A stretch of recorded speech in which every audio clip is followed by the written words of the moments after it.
E o ministro Fux, ele estava certo ou errado ao declarar a incompetência absoluta do Supremo Tribunal Federal para julgar a ação penal, onde se discute, dentre outros crimes, ali, a abolição violenta do Estado de Direito, a deposição violenta de governo legitimamente eleito, a organização criminosa, e como eu disse, dentre outros delitos. A questão aqui, pessoal, é a seguinte, né? E nós vamos fazer esse debate, essa conversa, do ponto de vista da técnica jurídica. É lógico que eu tenho um posicionamento político, todo mundo possui um posicionamento, não existe neutralidade nesse mundo. Mas eu não vou levar posições políticas em consideração, mas sim aqui a técnica jurídica. O ministro Fux, para fundamentar o seu voto, para fundamentar a sua posição da incompetência absoluta do Supremo Tribunal Federal, ele diz o seguinte: olha só, o Supremo Tribunal Federal possuía entendimento de que a pessoa que tem foro por prerrogativa de função, e ela tem foro por prerrogativa de função por conta de uma determinada função que ela exerce. Se cessada essa função por algum motivo, por término do mandato, renúncia ou se fosse cassado, o sujeito automaticamente deixaria de ser julgado, seu processo deixaria esse local onde ele tinha foro por prerrogativa de função e seria remetido lá para um outro juízo, provavelmente um juízo de primeiro grau, onde o processo continuaria. Este foi o posicionamento que vigorou no Supremo Tribunal Federal até março de 2025. Tá? Foi quando o Supremo então altera o seu entendimento e ele diz assim: olha, independente se o sujeito perder ou não o foro por prerrogativa, não o foro, mas a condição que lhe trazia, que lhe atraria esse foro por prerrogativa de função, uma vez que ele praticou o fato quando ele exercia essa função que lhe dava o foro por prerrogativa de função, ele vai ser julgado até o final neste local. No caso aqui, seria o Supremo Tribunal Federal. E o ministro Fux diz então: olha só, a denúncia contra esses réus, ela é de fevereiro de 2025. A alteração do posicionamento do Supremo Tribunal Federal é de março de 2025. Portanto, quando a denúncia foi apresentada, existia um posicionamento do Supremo Tribunal Federal que levaria aí o processo a ser remetido para outras instâncias, para outro foro competente. Se só fosse isso toda a circunstância, se só fosse isso a ser debatido, eu estaria com o ministro Fux, e creio que a grande maioria dos juristas estariam com ele. Mas a questão não é somente essa. O ministro Fux, ele deixou de debater aí duas teses, duas situações, não sei se o fez de forma proposital ou não, mas ele deixa isso de lado e não enfrenta essa questão. Quais são elas? A primeira delas é uma questão objetiva, diz respeito ao objeto. O Supremo Tribunal Federal, de forma tranquila e pacífica, isso está pacificado, jurisprudência do Supremo, entende que o seu regimento interno ele é equiparado, ele tem força de lei ordinária. No regimento interno do Supremo, consta que crimes praticados contra o Supremo serão julgados pelo próprio Supremo Tribunal Federal. E nesse caso, nessa situação, nós tivemos, obviamente, crimes que foram praticados contra o Supremo Tribunal Federal. E esses crimes, ou a par desses crimes, também foram praticados outros crimes.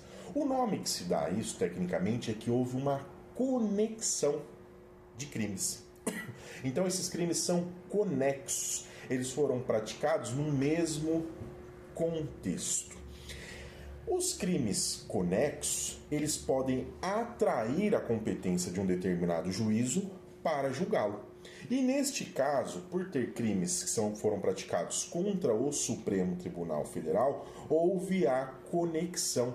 E quem decide se um crime que foi praticado contra o Supremo será julgado pelo Supremo, isso aí é óbvio, é a própria lei, o regimento interno, mas se os outros, que são crimes conexos, eles também serão julgados pelo Supremo. Quem faz essa decisão é o órgão de maior amplitude jurisdicional, que no caso é o Supremo.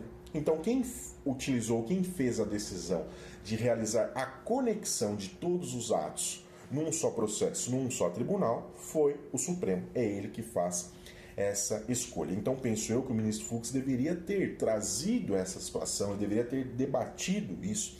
É uma questão eminentemente técnica. E isso afeta tudo que foi dito. Isso afasta a sua primeira tese única que ele utilizou para afastar a competência do Supremo Tribunal Federal. Se omitiu por razões escusas ou não, nós não sabemos, eu não tenho como afirmar. Agora nós temos uma terceira situação, uma terceira tese, uma terceira hipótese que eu também penso que deveria ser discutida pelo ministro Fux. E é uma questão agora subjetiva, diz respeito aos sujeitos, ou sujeito que participou da ação delituosa, da ação criminosa. Aqui nós temos também uma conexão que é chamada de conexão intrasubjetiva, ou seja, existiam pessoas que praticaram o crime que possuía foro por prerrogativa de função e pessoas que não possuíam foro por prerrogativa de função. No caso aqui nós temos o deputado Alexandre Ramagem. Alexandre Ramagem, então deputado federal, possui foro por prerrogativa de função. Praticou o delito junto com outras pessoas que tinham foro por prerrogativa de função em determinado momento, mas pode ser que depois deixaram o cargo que lhe dava esse foro por prerrogativa de função. E quando existe essa conexão intrasubjetiva, a lógica, a consequência é que o órgão jurisdicional também de maior competência ou de maior jurisdição, ele exerce uma força atrativa, ele atrai todas as demais pessoas para serem julgadas por este órgão. Isso é matéria de súmula do Supremo Tribunal Federal, está sumulada há muito tempo, há mais de 25 anos, a súmula 704 do Supremo Tribunal Federal. É por isso que pessoas do mensalão, por exemplo, quando foi julgado o mensalão, existiam pessoas que tinham foro por prerrogativa de função e pessoas que não tinham foro por prerrogativa de função, porque existia uma conexão entre estes sujeitos. E então nós temos essa atração para o foro, para o juízo que tem a prerrogativa para julgar aqueles determinados agentes que possuem o foro por prerrogativa de função. Então, nesse caso aqui, se praticou o crime junto com um deputado federal, 10 pessoas que não possuem foro por prerrogativa de função, a súmula do Supremo, o entendimento do Supremo é que isso atrai a competência do Supremo Tribunal Federal para julgar todos, ainda que somente um deles possua o foro por prerrogativa de função. Em 2014, o Supremo Tribunal Federal ele alterou um pouco o seu entendimento e ele disse assim, olha, se tiver aí uma conexão intrasubjetiva, se tiver um concurso de agentes em que eu tenho pessoas que possuem foro por prerrogativa de função e pessoas que não possuem foro por prerrogativa de função, pode, olhem só o verbo que é utilizado, pode haver a cisão do processo. Isso quer dizer o quê? Que quem possui o foro por prerrogativa de função vai ser julgado lá no seu foro competente, no caso o Supremo Tribunal Federal. Quem não possui o foro por prerrogativa de função pode ser julgado lá no juízo competente, seria o juízo de primeiro grau. Quem decide se faz essa cisão ou não? O órgão de maior jurisdição, o Supremo Tribunal Federal. Foi em 2014 que ele passou a entender dessa forma que poderia ocorrer essa cisão.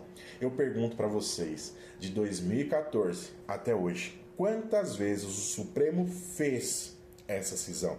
E a resposta é nenhuma vez. Nenhuma vez ele decidiu por fatiar, separar os processos em relação a pessoas que possuíam foro por prerrogativa de função e remeter para um outro juízo pessoas que não tinham esse foro por prerrogativa de função. Então vejam, a primeira tese aí do ministro Luiz Fux, ela se sustenta, mas diante do cenário como um todo, isso não se sustenta, isso é pacificado perante o Supremo Tribunal Federal. Então, o Supremo, sim, ele tinha competência para julgar. As pessoas falam, mas o ex-presidente, ele é ex-presidente. E a competência do Supremo é para julgar presidente, não ex-presidente. Vejam, a jurisprudência ela é farta nesse sentido, a jurisprudência é muito tranquila nesse sentido. Não existe discussão a respeito disso. E, por fim, para piorar, o ministro Fux, ele recebeu a denúncia e nunca julgou o STF incompetente. O ministro Fux julgou centenas de processos, isso não é força de expressão. Foram, de fato, centenas de processos de pessoas que participaram do ato lá no 8/1 e, na grande maioria das vezes, condenou essas pessoas e nunca disse que o Supremo Tribunal Federal não possuía competência para julgá-las. Então, houve uma mudança aí na forma de pensar, na forma de votar do ministro Fux. Vejam, as pessoas mudam, não tem problema nenhum em mudar. As pessoas alteram a forma de pensar. Só que eu acho um tanto quanto estranho uma mudança assim repentina. A vida, a história tem mostrado que as pessoas mudam no decorrer do tempo. As pessoas não mudam de uma semana para outra, né? E, sobretudo, questões que são extremamente substanciais. Ninguém dorme crendo e acorda ateu, né? Isso aí é um processo que a pessoa pode ter. Então, essas formas de ver o mundo, de pensar o mundo, que são questões aí angulares para as pessoas, são questões extremamente importantes para as pessoas, elas não se mudam assim do dia para a noite. Tá joia, pessoal? Espero aqui ter... o meu telefone tá tocando aqui, vocês devem estar ouvindo. Espero ter conseguido ser didático e explicar isso para vocês. E se tiver alguma dúvida, manda aí, me procura que a gente bate um papo. Um abraço.